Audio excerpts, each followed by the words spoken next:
we at Alzheimer's Society hear every day about the challenges that are facing families affected by Alzheimer's disease. And so we know treatment news like this is incredibly significant to those families. This is the first drug we've ever seen to target, as you described, the root cause of Alzheimer's disease, or one of the root causes, by targeting these clumps of amyloid protein. And essentially, it's been able to slow down the progression of symptoms. And we think that will give people longer with more quality of life and give people longer with their families. Who will it help? So crucially, and this is very important, this drug has been designed for people with Alzheimer's disease because it targets amyloid protein. So unfortunately, it won't benefit people who are living with other types of dementia. For those living with Alzheimer's disease, this drug has been tested in people in the early stages.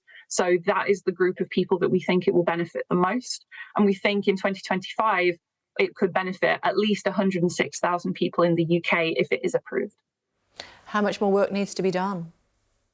So in terms of next steps, the drug needs to be approved before it's available for use. This is still an experimental medicine. It's not available anywhere else.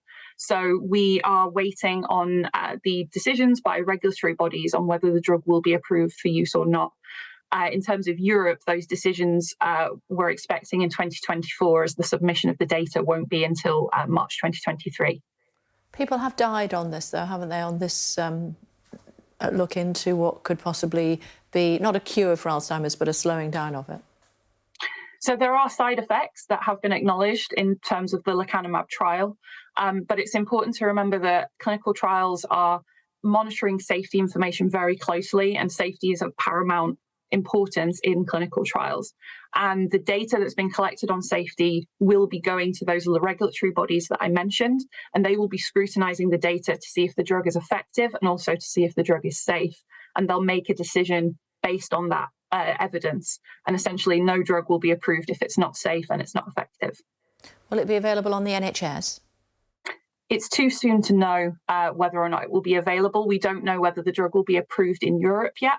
And once the drug is approved for use in Europe and in the UK, there will then be applications made to NICE about whether or not it would be available on the NHS. Of course, we want the drug to be available to anyone that it will benefit, but we don't know yet how that will happen, as this is unprecedented. We've never had a drug that is targeting the root cause of Alzheimer's disease in this way.